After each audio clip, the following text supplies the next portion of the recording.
आपदा किसी को बताकर नहीं आती। जब भी आती है प्रकृति और मानव को भारी क्षति पहुंचाती है। In one of the deadliest monsoons in history, thousands of lives are lost. Uttarakhand एक हिमालयी राज्य है। पहाड़ों की विषम भौगोलिक संरचना के कारण यहाँ अक्सर कई प्राकृतिक आपदाएं देखने को मिलती हैं। लेकिन चिंता का विषय ये है कि वर्तमान समय में मानव जनित आपदाओं की संख्या तेजी से बढ़ रही है। चलिए इस वीडियो में जानते हैं उत्तराखंड की आपदाओं, उनके कारणों और उनके प्रबंधन के बारे में। उत्तराखंड को भूकंप से सर्वाधिक हानि होने की संभावना बताई जाती है, क्योंकि उत्तराखंड भूकंप संवेदनशील जोन 4 और भूकंप अति संवेदनशील जोन 5 में आता है। जैसा कि आपको पता है कि हिमालय पर्वत एक नवीन वलित पर्वत है। बताया जाता है कि इसमें वर्तमान में भी निर्माण चल रहा है। भारतीय प्लेट उत्तर की ओर बढ़ रही है, जिसकी वजह से प्लेटें टकराती हैं और भूकंप आते हैं।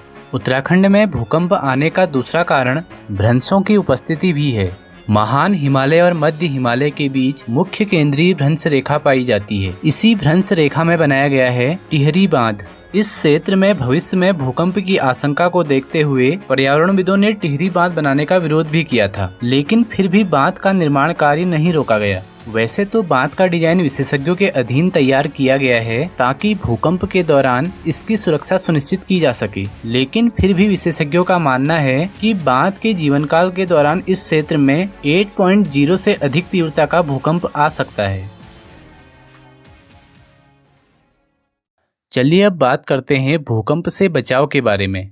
हम भूकंप जैसी आपदा को रोक तो नहीं सकते हैं, लेकिन इस आपदा के दौरान बचाव और राहत उपायों के बारे में लोगों को जागरूक जरूर कर सकते हैं। इसी जागरूकता के लिए सरकार ने डांडी काठी की गोद में फिल्म बनाई थी, जिसमें बताया गया है कि भूकंप से बचने के लिए भूकंप अवरोधी मकान बनाए जाने चाहिए। उत्तराखंड में भूकंप के झटके हमेशा महसूस होते रहेंगे, लिहाजा लोगों को न केवल इसकी आदत डालनी होगी, बल्कि इससे कैसे बचा जाए, भविष्य में निर्माण कार्य कैसे हो, इस पर भी ध्यान देना होगा। उत्तराखंड में 3 भूकंप मापी स्टेशन भी बनाए गए हैं, देहरादून, टिहरी और चमोली में। उत्तराखंड में भूकंप से पहले चेतावनी देने वाला भूदेव ऐप विकसित किया गया है, जिससे लोगों को भूकंप आने से पहले 5 से 20 सेकंड तक का समय मिल सकेगा। चलिए जानते हैं कि भूकंप आने पर क्या करें। अगर आप बाहर हैं तो खुले मैदान में जाएं। पेड़ों, बिजली की लाइनों और इमारतों से दूर रहें। अगर आप घर के अंदर हैं तो सबसे पहले तुरंत बाहर खुले में निकलें। लेकिन अगर बाहर निकलना संभव न हो तो किसी मजबूत मेज के नीचे बैठ जाना ही उचित रहेगा।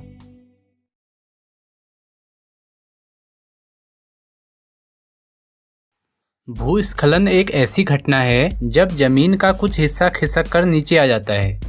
भूस्खलन 2 कारणों से हो सकता है, भूकंप और अत्यधिक बारिश। अगर किसी क्षेत्र में भूकंप आता है तो वहां की जमीन की पकड़ कमजोर हो जाती है और भूस्खलन की संभावना हमेशा बनी रहती है।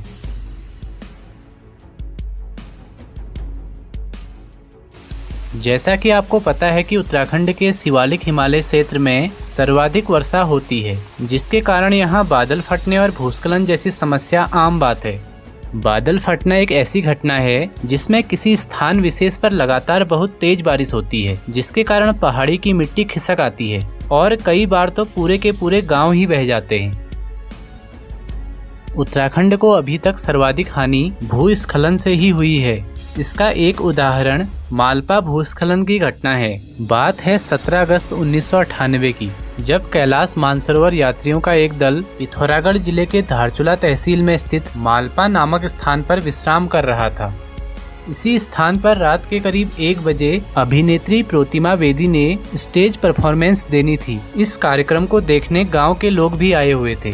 जब प्रोतिमा बेदी का कार्यक्रम शुरू हुआ, इसके कुछ देर बाद ही मालपा में इतनी तेज बारिश हुई कि पूरी की पूरी पहाड़ी खिसककर इस कार्यक्रम स्थल के ऊपर आ गई, जिसमें अभिनेत्री प्रोतिमा बेदी के साथ ही करीब 300 लोगों को अपनी जान गंवानी पड़ी। इसके बाद राहत और बचाव कार्य के लिए ऑपरेशन ब्लू एंजल चलाया गया था। चलिए अब जानते हैं कि इस भूस्खलन से बचाव कैसे किया जाए। जैसा कि अभी हमने जाना कि भूस्खलन प्राकृतिक घटनाओं, भूकंप और अतिवृष्टि के कारण आते हैं, लेकिन क्या इस आधुनिक युग में इन घटनाओं के लिए मानव जिम्मेदार नहीं है? संवेदनशील क्षेत्रों में कंस्ट्रक्शन का कार्य करना, पेड़ों का अत्यधिक कटान करना, निजी वाहनों का अधिक प्रयोग, फैक्ट्रियों से निकलने वाला जहरीला धुआं, ये सभी पृथ्वी के तापमान को बढ़ा रहे हैं। ग्लोबल वार्मिंग के कारण पृथ्वी के मौसम का संतुलन बिगड़ रहा है, जिसके कारण हम देख रहे हैं कि किसी साल बारिश बहुत कम हो रही है तो किसी साल इतनी अधिक बारिश हो जाती है कि उत्तराखंड जैसे पहाड़ी क्षेत्र भूस्खलन जैसी त्रासदी से सहम जाते हैं।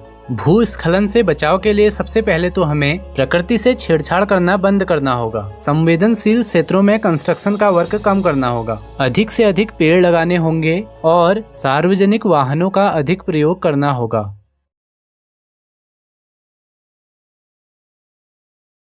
भूस्खलन की तरह ही आजकल हिमस्खलन की घटनाएं भी बढ़ती जा रही हैं। हिमस्खलन एक ऐसी घटना है जिसमें ग्लेशियरों का कुछ भाग टूटकर नीचे गिर जाता है और फिर नीचे मौजूद झील या नदी का पानी अचानक बढ़ने लगता है, जो पहाड़ों में बाढ़ का कारण बनता है। केदारनाथ आपदा इसका सबसे बड़ा उदाहरण है। ये अब तक की उत्तराखंड की सबसे बड़ी आपदा है। बात है 17 जून 2013 की। पिछले 3 दिनों से लगातार बारिश हो रही थी, लेकिन फिर भी केदारनाथ यात्रियों की संख्या में कोई कमी नहीं दिखाई दे रही थी। बारिश के कारण मंदाकिनी नदी पहले से ही अपने रौद्र रूप में बह रही थी। 17 जून की रात को चौराबाड़ी ग्लेशियर का एक भाग टूटकर मंदाकिनी नदी में गिर जाता है, जिसके कारण नदी का जलस्तर इतनी तेजी से बढ़ता है कि पूरे क्षेत्र में तबाही मच जाती है। जब ये पानी केदारनाथ में पहुंचा तो इसने तीर्थ यात्रियों को अपनी चपेट में ले लिया।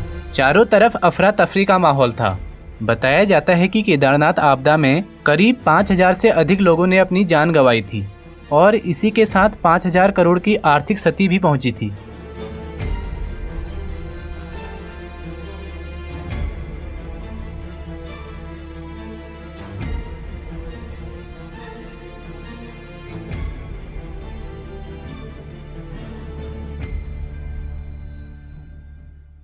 एक दूसरी घटना 7 फरवरी 2021 में भी देखने को मिली, जब चमोली में ग्लेशियर का 550 मीटर का भाग टूटने से रौंठीगाड़ में बाढ़ आई थी। इसके बाद ये रौंठीगाड़ का पानी ऋषिगंगा नदी में मिल जाता है और ऋषिगंगा नदी रौद्र रूप ले लेती है। रेणी गांव के पास 13.2 मेगावाट की ऋषिगंगा परियोजना को भारी क्षति पहुंचती है। आप भी देखिए ऋषिगंगा नदी का ये भयानक रूप। ये बेटा पार तन गए उड़ गए ये कौन फोन कर यार अड़ गया यार पाल में ट्रेन का है कंपनी का यार वो तो नहीं होता।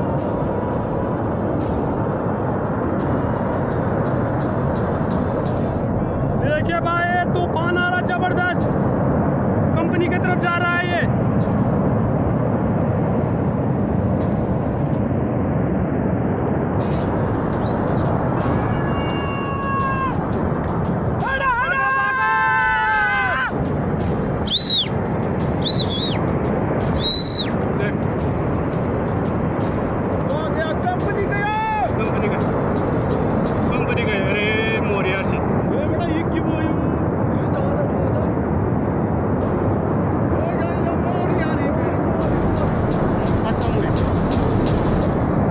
इसके बाद रेणी गांव में जब ऋषिगंगा नदी धौलीगंगा से मिलती है तो इसकी स्पीड और भी तेज हो जाती है।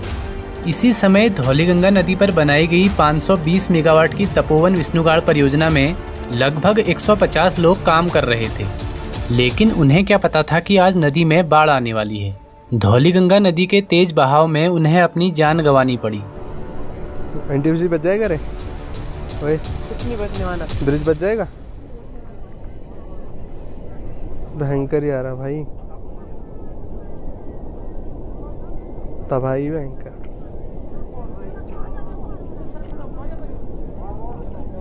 गया बैरक भी गया, टूट गया। ओ भाई टूट गया बैरक भी। जोशीमठ की ये तस्वीरें तो आपने जरूर देखी होंगी। ये घटना है 2022 की, जब जोशीमठ के घरों और सड़कों सभी जगह जमीनों पर दरारें दिखाई दे रही थी। इसका कारण बढ़ता कंस्ट्रक्शन वर्क ही रहा है।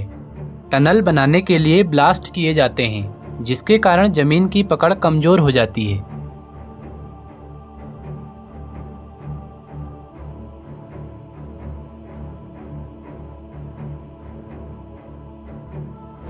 अभी हाल ही में 27 फरवरी 2025 को माणा गांव में सड़क निर्माण कर रहे 55 मजदूरों पर एक ग्लेशियर टूटकर गिर जाता है, जिसमें 5 मजदूर अपनी जान गंवा देते हैं। ग्लोबल वार्मिंग के कारण पृथ्वी के मौसम का संतुलन बिगड़ रहा है, जिसके कारण हम देख रहे हैं अब पहाड़ों में जाड़ों में उतनी ठंड नहीं पड़ रही है और इसके विपरीत गर्मियों का पारा बढ़ता जा रहा है। ये अधिक तापमान ग्लेशियरों के तेजी से पिघलने और टूटने के लिए जिम्मेदार बताया जा रहा है। इसका दूसरा कारण संवेदनशील क्षेत्रों में सड़क और अन्य निर्माण कार्य करना है। निर्माण कार्य के दौरान पहाड़ों में विस्फोट किए जाते हैं, जो हिमस्खलन का कारण बन सकते हैं। हमें आवश्यकता है कि इन संवेदनशील क्षेत्रों में सड़क निर्माण, सुरंग निर्माण और बड़ी जल विद्युत परियोजनाओं का कार्य न किया जाए।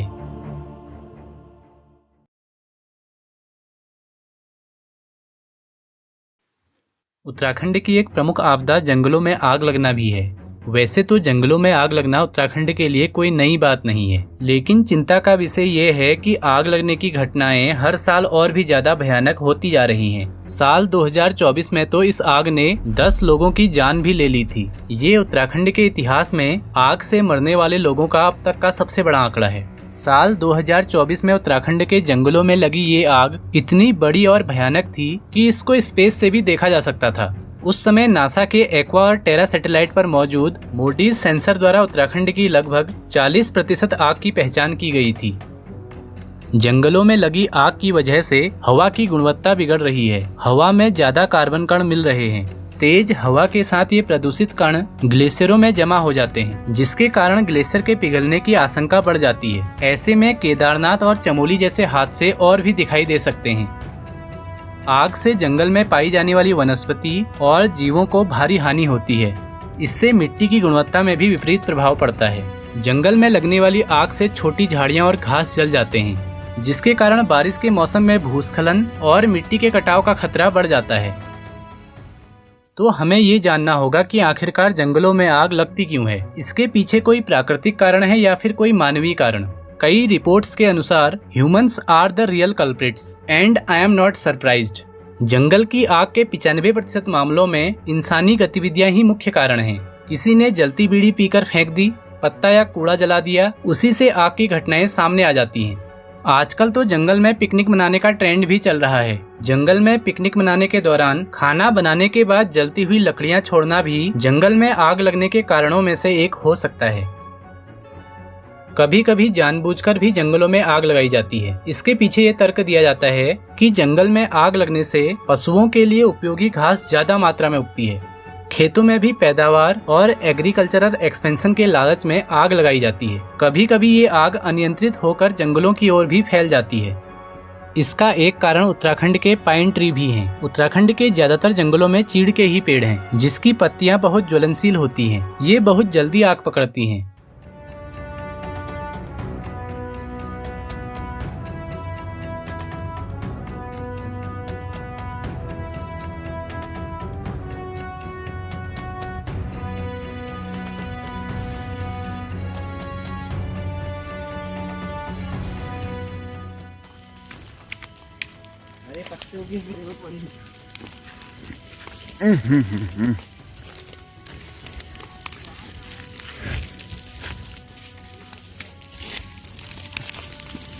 उधर से चलो, इधर आओ।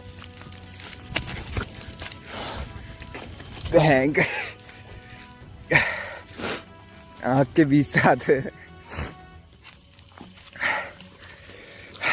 सॉन्ग लो एक यार।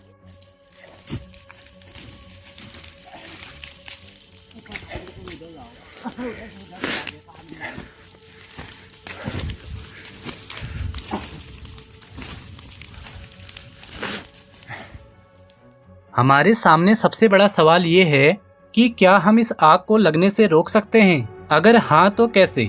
इसके लिए हमारा सबसे पहला कदम होना चाहिए अवेयरनेस और एजुकेशन, ताकि लोग खुद से आग लगाने से बचें। इसके साथ ही किसी और को ऐसा करते हुए देख तुरंत फॉरेस्ट डिपार्टमेंट और ऑफिशियल को सूचित करें। ये अवेयरनेस हम स्कूल, कॉलेज और गाँव में सेमिनार आयोजित करके कर सकते हैं। इसके अलावा आजकल सोशल मीडिया भी लोकल कम्युनिटीज तक पहुंचने का एक अच्छा जरिया है। ये बात सच है कि प्राकृतिक आपदाओं को रोक पाना मानव के वश में नहीं है, लेकिन इसके प्रभाव को कम किया जा सकता है। वर्तमान में आवश्यकता इस बात की है कि आपदा प्रबंधन के लिए पूर्व तैयारी, बचाव, राहत और पुनर्वास पर अधिक ध्यान दिया जाए।